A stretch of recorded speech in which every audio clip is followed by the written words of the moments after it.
yuk ayah bunda kita sambut pembicara kita hari ini yang sangat luar biasa. Namun sebelumnya saya akan membacakan biodata beliau secara singkat ya. Saya tidak berpanjang lebar ya. Semuanya pasti udah kenal banget ini sama Ustazah Dr. Aisyah Dahlan. Bahkan ketika flyernya kita buka ya, wah ini idola saya, Masya Allah. Nah jadi beliau sarjana kedokteran mengenyam pendidikannya yaitu di sarjana kedokteran di Fakultas Kedokteran Universitas Hasanuddin Makassar. Kemudian mengambil program profesi dokter di Fakultas Kedokteran UGM Yogyakarta. Kemudian mendapat sertifikat hipnoterapis pada Scientific EEJ and Clinical Hypnotherapy di Adi W. Gunawan Institute Mind of Technology Surabaya dan juga mendapat sertifikat master Practitioner Neo-Neuro-Linguistic Programming dari NLP Society Indonesia, Masya Allah. Kemudian pekerjaan ya dari 1998 sampai sekarang beliau sebagai Ketua Yayasan Sahabat Rekan Sebaya. Kemudian pada tahun 2015 sampai sekarang beliau sebagai Ketua Asosiasi Rehabilitasi Narkoba Indonesia. Dari 2016 sampai sekarang beliau sebagai Penasehat Unit Narkoba Rumah Sakit Bayangkara Lemdikpol Jakarta. Penghargaan, Masya Allah penghargaannya banyak sekali nih, tidak mungkin saya bacakan semua ya. Paling terbaru saja ya, 2020 beliau mendapat penghargaan sebagai Parenting and Health Daiyah dari Media Muslim Choice Award. Masya Allah. Boleh kali ya kasih tepuk tangan buat pembicara kita hari ini.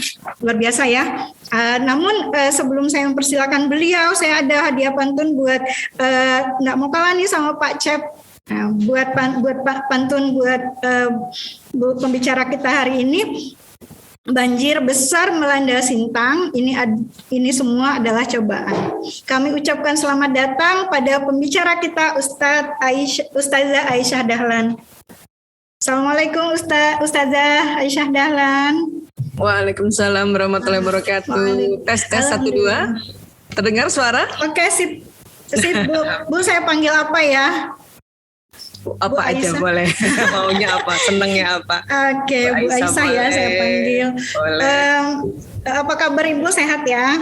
Ya Allah, alhamdulillah. Udah pernah ke Kalimantan Barat, Bu? Pontianak? Ya. Sudah. Masya Allah. Ya, saya kalau keluar ke daerah itu ngurus pecandu narkoba. Jadi Masya Allah, berarti udah pernah minum air kap. Di Pontianak kami sudah kunjungi. Alhamdulillah. Tapi belum sempat ke Al-Mumtaz ya. Nanti Bu Aisyah kita undang secara offline ya. Karena biasanya kalau sudah minum air kapuas katanya akan kembali lagi itu mitos kan atau fakta. Ya, insya Allah nanti kita bisa undang lagi beliau ya kalau memungkinkan COVID sudah berlalu insya Allah. Baik, silakan Bu Aisyah untuk menyampaikan materi pada kita hari ini insya Allah. Baik, jazakillah khairan Ibu Herias Tuti SE, Masya Allah. Baik, saya pantun juga deh. Boleh. Ya, sirih berlipat, sirih pinang. Sirih dari Pulau Mutiara, pemanis kata selamat petang, awal basmalah pembuka acara. Bismillahirrahmanirrahim. Assalamualaikum warahmatullahi wabarakatuh. Alhamdulillahirabbil alamin wassalatu wassalamu ala asyrafil anbiya'i wa mursalin wa ala alihi wa sahbihi ajmain amma ba'd. Ya, Masya Allah, alhamdulillah, jazakumullah khairan kasiran. Kami diundang oleh Sekolah Al-Mumtaz di Pontianak, Kalimantan Barat di Jumat Barokah ini ya, Masya Allah. Yang saya hormati Ketua Yayasan Al-Mumtaz Bapak Dr. Andes Abdul Rahmi. Alhamdulillah, jazakallah khairan sambutannya Pak, Masya Allah. Terima kasih juga tadi MC-nya Bapak Cep Wiharja SPD ya. Iya, Pak Cep ini asli Kalimantan atau Sunda? Namanya Cep biasanya kan Sunda ya. Dan tadi alhamdulillah Ananda Muhammad Kenzi tadi ya yang tilawah ya. Dan tadi juga doa dipimpin oleh Ustadz Ahmad Alimuddin SPDI. Terima kasih Ibu Heriastuti SE yang hari ini berkenan mendampingi kami dan juga sebagai kontak person langsung ya, Masya Allah. Dan seluruh ayah bunda yang hari ini hadir, Bapak Ibu guru yang hari ini hadir dari Sekolah Al-Mumtaz Pontianak, Masya Allah. Dan juga saya ucapkan selamat Hari Guru Nasional untuk Bapak Ibu guru, wabil khusus yang ada di Al-Mumtaz. Ya. Hari ini panitia mengamanahkan kami untuk membahas tentang orang tua smart untuk generasi Z. Ya, mungkin ayah bunda juga sebetulnya sudah sering juga ya belajar tentang apa sih generasi-generasi ini ya. Hanya izinkan kami di sore hari ini, di petang hari ini untuk kita membahasnya lagi dari sisi ilmu tentang otak manusia. Ya, untuk itu Bapak Ibu, Ayah Bunda, saya izin menggunakan slide presentasi karena kita kalau bicara tubuh manusia lebih enak lihat gambar ya. Bu Heriastuti, saya izin untuk share screen terlebih dahulu ya. Ya, silakan. Ya, supaya Bisa. lebih memudahkan kita melihat otak manusia. Iya, baik, saya cek dulu apa sudah terlihat. Saya pakai 2 monitor, 1 monitor untuk slide, 1 monitor saya tetap melihat ayah bunda yang on cam ya. Terima kasih yang on cam. Ya. Baik, orang tua smart untuk generasi Z ya, insyaallah. Ya. Sebetulnya tadi oleh Bapak Abdul Rahmi juga sudah menjelaskan bahwa kita nih ada klasifikasi ya. Klasifikasi kelompok generasi ini kan ditentukan berdasarkan rentang tahun kelahiran ya. Hal ini dilakukan untuk lebih memahami bagaimana pengalaman seseorang yang dipengaruhi oleh perubahan teknologi. Jadi kita buka dulu ini bahwa kesepakatan internasional ini ternyata seperti ini ya. Sehingga ya kita tahu kenapa setiap generasi ya cara berpikir atau melihat dan berinteraksi dengan dunia berbeda. Kenapa? Karena pengaruh perubahan teknologi ya. Tadi juga sudah disampaikan di dunia ini masih ada beberapa generasi ya, ada 5 generasi yang masih banyak ya. Sebetulnya ada 6 ya. Di atas generasi baby boomers juga ada namanya generasi tradisional, hanya memang tidak banyak lagi ya. Yang masih banyak ini mulai dari baby boomers yang lahir 1946 sampai 1964 ya. Kemudian ada generasi X. Nah, ini saya di sini nih, yang lahirnya 1965 sampai 1979. Ya, saya lahir 1968. Kemudian generasi Y 1995, ini tadi oleh Ustadz Abdul Rahmi mengatakan di sinilah tonggaknya milenial ya. Kemudian ada Gen Z. Nah, ini yang 1996 sampai 2010 dan yang 2011 lahir sampai sekarang, bahkan sampai nanti 2025 kita sebutnya Gen Alpha ya. Kalau Ibu Heriastuti lahir tahun berapa, Bu? Soalnya masih muda banget saya lihat ini. Kayaknya milenial ya, Bu. Atau jangan-jangan Gen Z ya. Ya. Baik. Jadi ya di mana generasi ini masing-masing ya, nanti misalnya baby boomer ini kan punya anaknya di Gen Y ya. Gen X punya anak kadang ada yang di Y juga, ada yang di Z. Kalau saya, walaupun saya Gen X, suami saya baby boomer, anak saya ada 1 di Gen Y, 4 lagi di Gen Z. Ya. Kemudian yang milenial inilah yang mungkin sekarang banyak orang tua milenial yang anaknya juga sudah ada dan lebih banyak lagi anaknya ada di Gen Alpha ya.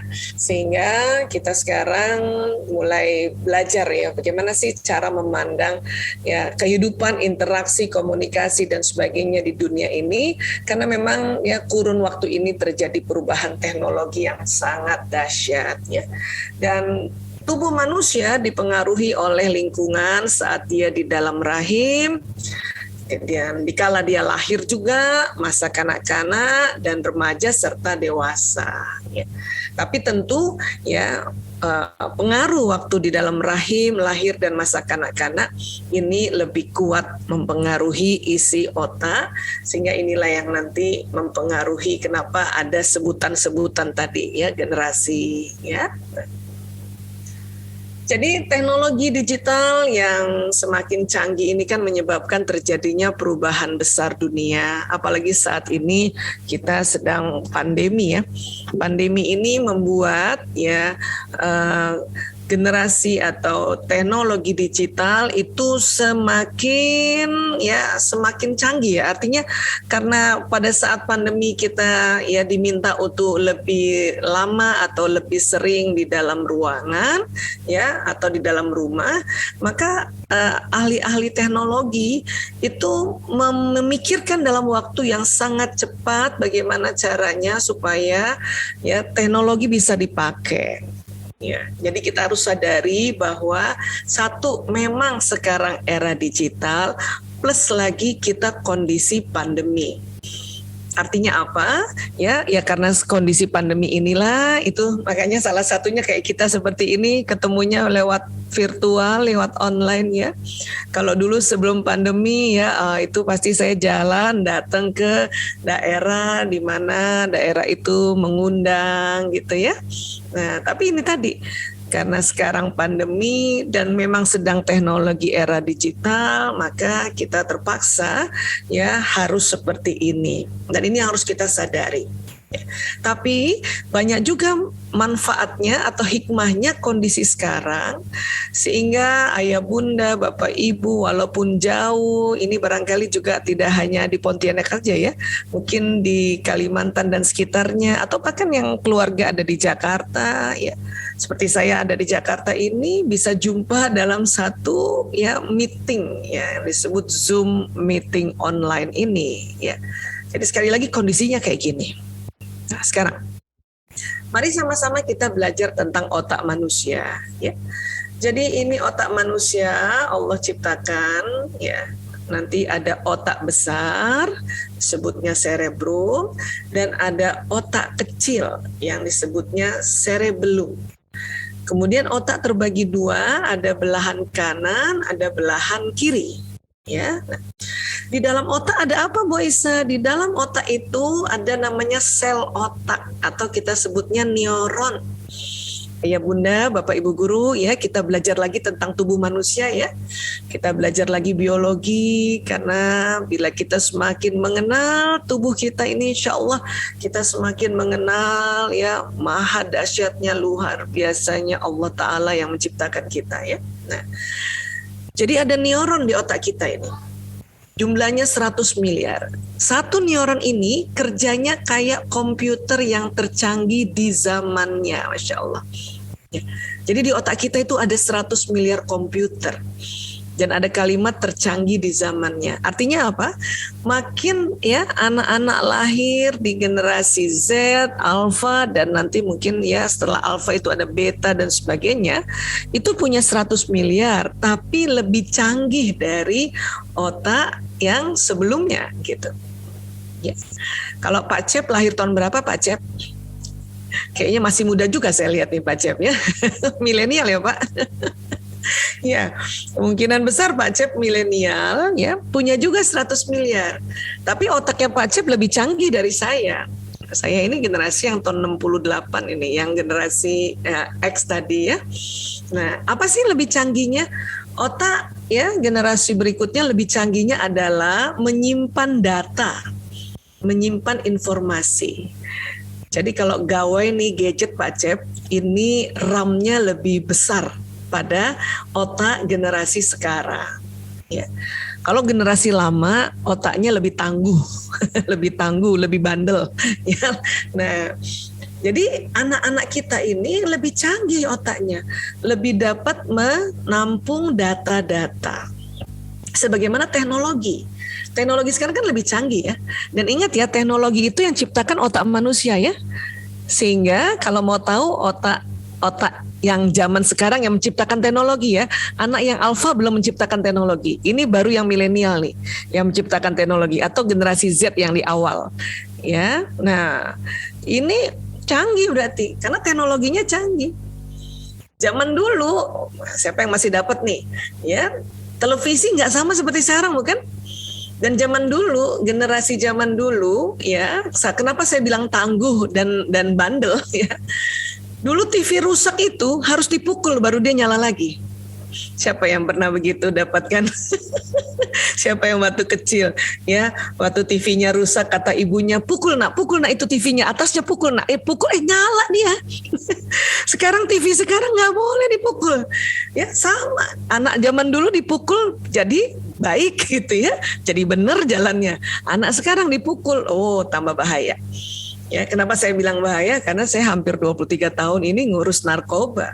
Itu karena orang tua yang keras dan kasar, salah satunya. Ya, jadi sekali lagi kalau mau lihat canggihnya otak anak sekarang, lihat teknologinya, ya. Apatah lagi nanti anak generasi alfa nih, gimana nanti kita punya laptop keren banget kali, Masya Allah, ya. Nah, oke, sekarang rupanya kabel-kabel ini saling sambung menyambung. Ya, dia saling sambung menyambung. Ya, mohon izin kita pakai bahasa Latin nih ya. Jadi sambungan itu kita sering sebut koneksi neuron di sinaps. Ya, sambungannya itu. Ya, nah. Tapi sambungan kabel itu ya, dia tidak menempel secara fisik. Jadi tidak kabel ketemu kabel gini. Nanti ada ya zat kimia yang keluar dari sambungan ini. Nah, kayak gini. Nama zat kimianya neurotransmitter. Ya, mungkin tak usah dihafal, tetapi kita tahu bahwa oh, ada zat kimia ya antara kabel satu dengan kabel satu tersambung. Kapan tersambungnya? Kalau melihat sesuatu, mendengarkan sesuatu, merasakan sesuatu, menghidup sesuatu, ya, itu tersambung. Nah, keluarnya zat kimia ini, tersambungnya ini ya sangat cepat. Jadi dia seperti ada ya loncatan listrik di dalam sambungan itu. Dan memang terjadi loncatan listrik sebetulnya. Ya. Jadi kalau kita melihat sesuatu ya kayak saya pertama kali mungkin melihat ayah bunda nih di layar, itu di otak saya terjadi sambungan. Saya lihat Pak Cepri Harja pertama kali saya terjadi sambungan. Ya, tadi saya lihat juga Ayahanda Ustadz Abdurrahmi itu juga terjadi sambungan. Saya lihat juga Ibu Heriastuti terjadi sambungan. Ya, nanti kapan kalau kita datang ke Pontianak dari jauh sudah kelihatan oh itu Pak Cep tuh. Seperti itu. Apalagi kalau pakai kostumnya kayak sekarang, oh tambah langsung ingat oh itu dia tuh karena sambungannya itu sambungan seperti yang sekarang gitu. Ya. Nah, jadi di otak manusia itu akan terjadi banyak sambungan. Ya, banyak sambungan. Membuat apa sih sambungan ini? Membuat memori, membuat ingatan sambungan ini.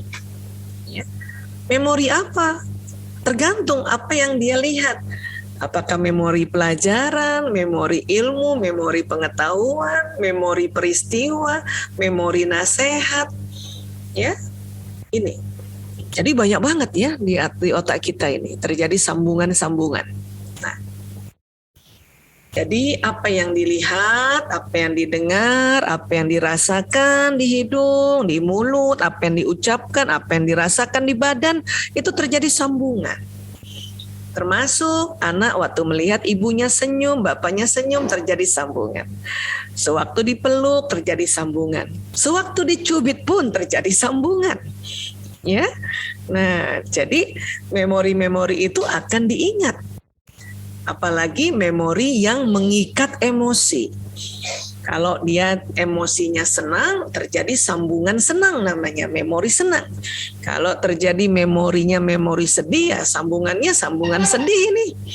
Ya, sambungan luka, sambungan kecewa terjadi di otak kita dan banyak sekali. Nah, Bu Aisyah, apakah sambungan ini bisa dibuka lagi? Tidak bisa. Tidak bisa. Hanya yang bisanya sambungannya dikendorkan sedikit. Waduh, saya terlanjur nih suka marahin anak, suka cubit anak. Jadi sambungannya tetap terikat. Iya. Gimana caranya supaya terlepas? Nggak bisa. Inilah makanya mengapa kita diminta untuk hati-hati dalam mendidik, karena ya sambungan ini terikat. Yang hanya bisa adalah dilonggarkan sedikit. Apa cara melonggarkannya? Yaitu memaafkan dan saling memaafkan. Minta maaf, memaafkan, atau saling memaafkan. Seperti itu. Ya. Nah, ini dia. Nah, sambungan ini juga sering berulang. Jadi kalau kita lagi belajar, mengapa harus diulang-ulang? Agar sambungannya berulang sehingga memorinya makin kuat ingat. Itulah dalam pendidikan ada namanya repetisi, ada namanya pengulangan, ada namanya murojaah. Ya, supaya sambungannya makin kuat. Ya, itu untuk pelajaran. Tapi kalau untuk memori kesedihan, luka dan sebagainya, tolong tidak diulang karena nanti makin kuat. Waduh, makin nanti dia ingat terus itu, dan berbahaya untuk ya kecerdasan, berbahaya untuk kepintaran, dan berbahaya untuk kehidupan masa akan datang. Ya, bila emosi yang luka terlalu sering dilakukan, ya. Baik, kemudian pada saat kita hamil ibu nih ya, disinilah sebetulnya sudah mulai terjadi pendidikan. Ya. Apa yang dimakan, diminum, diucapkan, dilihat, didengar, dilakukan ibu, pesannya masuk ke janin. Apa yang dimakan, diminum nanti lewat plasenta, masuk ke ini dia ya, umbilikus namanya ya, tali pusat. Makan sehingga nanti janin ini membesar. Ini saja ya sudah sangat penting makanan halalan thayyiban agar bayi ini benar-benar sel-sel tubuhnya menjadi sel tubuh yang berkembang dan bertumbuh yang halal dan thayyib ya. Nah, apa yang diucapkan, dilihat, didengar, dilakukan ibu, pesannya masuk ke janin. Kenapa? Karena nanti ada sistem saraf yang nanti otak janin ini di dalam rahim ini dia sudah terjadi sambungan-sambungan seperti tadi. Untuk itulah hati-hati ibu hamil. Ya. Jangan sering main TikTok terus, nanti anaknya otaknya isinya TikTok. Ya kalau TikTok nasihat-nasihat bolehlah, tapi kalau TikTok yang kurang banyak kebajikan manfaatnya, wah nanti anaknya di otaknya TikTok terus ya, atau drama Korea terus ya kalau nonton sinetron dulu ya. Ya. Itulah makanya ibu hamil diminta untuk apa? Untuk ya membaca Al-Quran. Ini sangat penting. Karena apa yang dilafazkan, dilihat, didengar, dilakukan, itu otak bayi, otak janin sudah tersambung ya. Inilah makanya waktu kita hamil, masih ingat nggak Bun? Waktu hamil kalau kita ngomong yang kasar, yang jelek atau meledek orang gitu ya, terus diingatkan oleh orang tua kita, jangan ledek-ledek. Ya, terus kita ngomong, amit-amit cabang bayi. Kayak gitu ya Bu Heriasuti ya. Ya, sebetulnya bagusnya yang lebih cocok kalimatnya adalah nauzubillah min zalik. Kalau kita salah ngomong gitu, lagi hamil celak tetangga. Hati-hati itu. Ya, terjadi sambungan-sambungan di otaknya janin. Ya, bahkan bukan hanya suara ibu yang terjadi sambungan di otak janin, suara sekitar, suara ayah. Maka ya seorang ayah, seorang suami yang rajin ngobrol sama janin, Masya Allah di otak anaknya sudah terbentuk timbre atau jenis suara sang ayah. Ya, ini terjadi. Ya, nah Masya Allah. Kemudian ya, para ilmuwan ini ya dia ingin mencari dia kaitan antara otak dan perilaku fisik. Maka dari 100 miliar neuron tadi mereka mencari sel-sel lagi dalam otak. Ya, mereka menemukan sejenis neuron dalam otak yang secara teoritis dapat dikatakan sebagai penyebab utama mengapa seseorang bisa belajar dengan mengamati orang lain.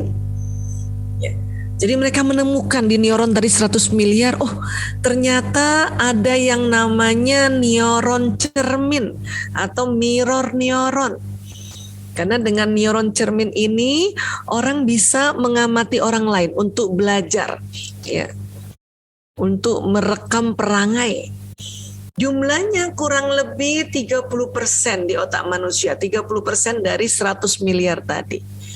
Neuron cermin ini. Ya. Jangankan manusia, hewan mamalia juga punya neuron cermin.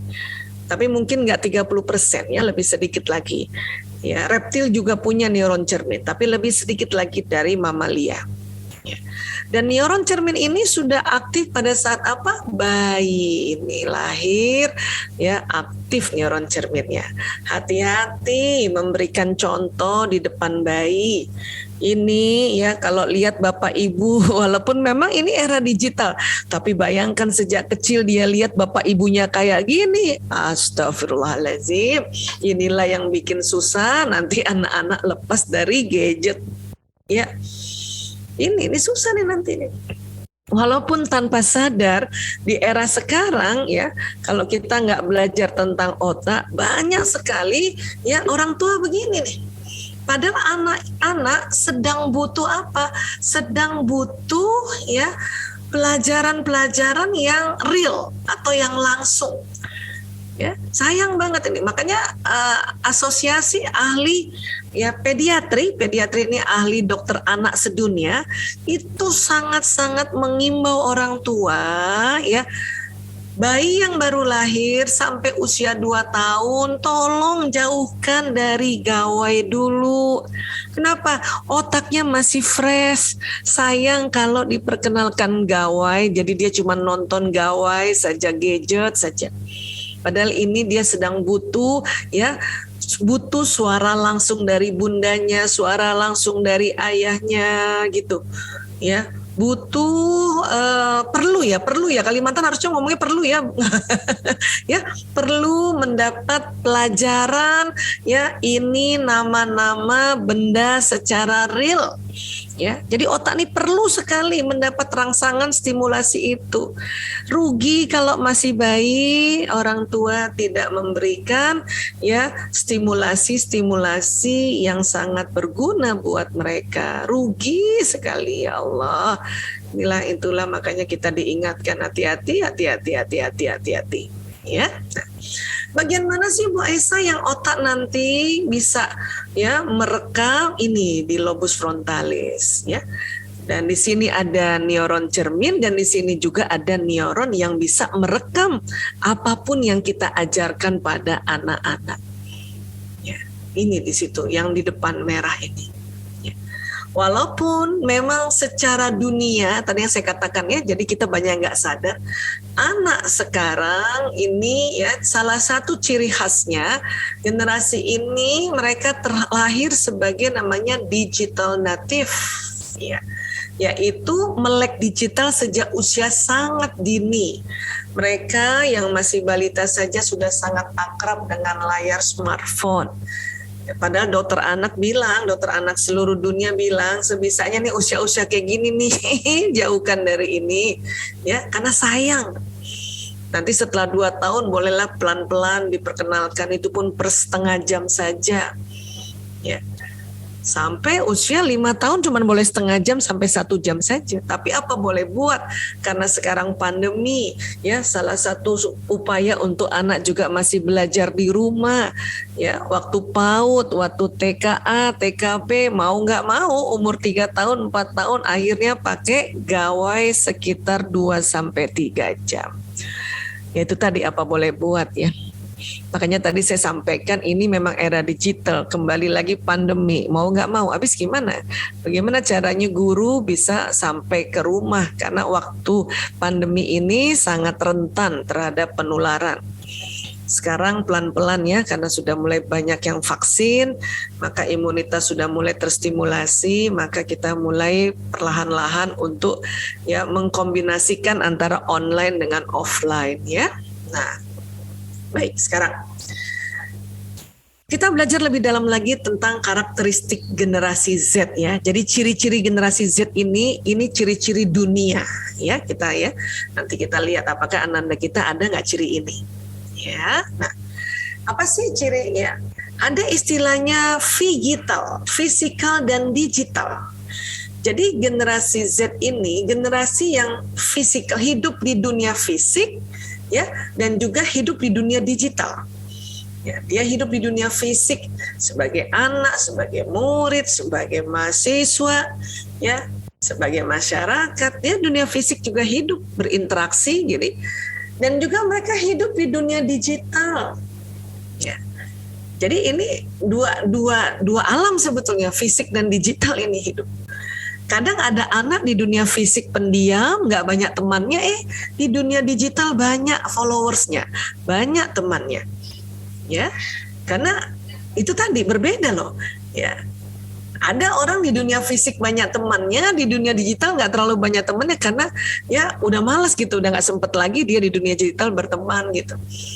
Jadi ini kan, ya, ini namanya phygital, physical dan digital. Ya, kemudian ya mereka generasi ada namanya istilahnya switch tasking. Apa tuh Mbak Isa?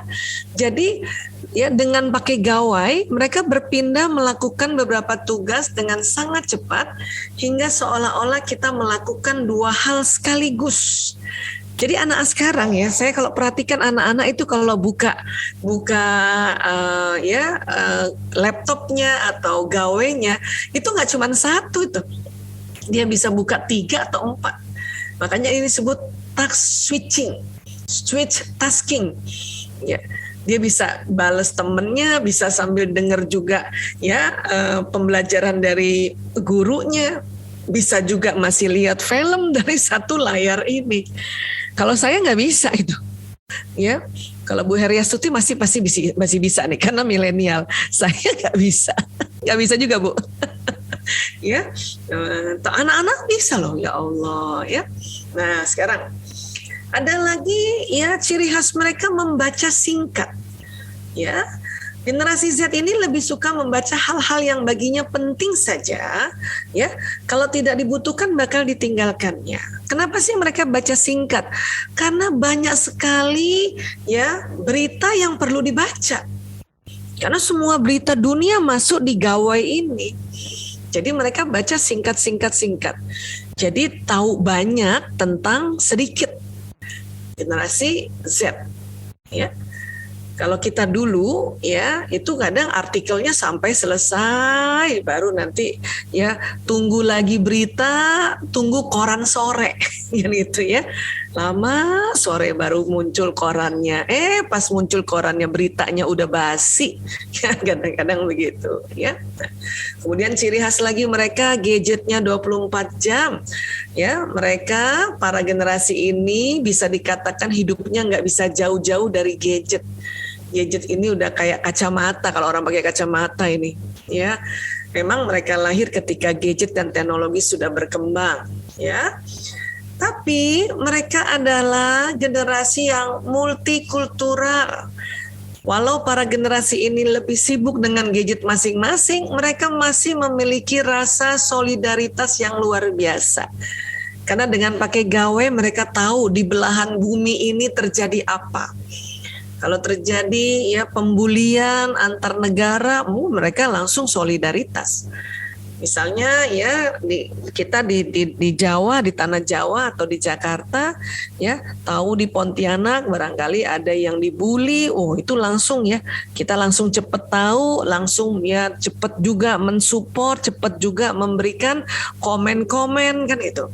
Makanya disebut multikultural ya. Dan kelompok generasi Z ini cenderung toleran dengan perbedaan kultur dan sangat peduli dengan lingkungannya. Gen Z inilah yang selalu ingatkan kita untuk mengurangi plastik. Anak saya aja dikit-dikit gitu, Ibu, kalau pergi ke pembelanjaan udah bawa ini kantong buat dari rumah gitu. Oh iya Ibu lupa, bawa Bu, jadi jangan pakai plastik ya itu. Karena mereka adalah generasi yang tahu persis kayu udah mau sedikit, udah mau habis. Makanya mereka takut bumi ini ya kebanyakan plastik. Ini generasi Z. Ya. Nah,